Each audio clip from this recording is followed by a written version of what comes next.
This vegan aloo gobi is an Indian potato and cauliflower curry, and it comes with soft, homemade naan for dipping.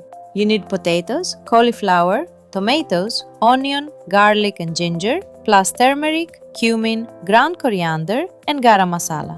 Melt the coconut oil, then fry the onion with garlic and ginger until golden. Stir in the diced tomatoes and all those warm spices until a rich sauce forms. Now add the diced potatoes and the cauliflower florets straight into the pot. Stir gently until every piece is coated and glowing golden with turmeric. Then cover the pot and let it simmer softly for 25 minutes.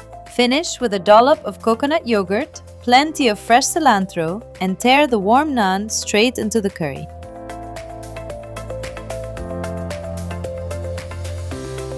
The full printable recipe is linked below. Give it a try, and I'll see you in the next one, lovelies!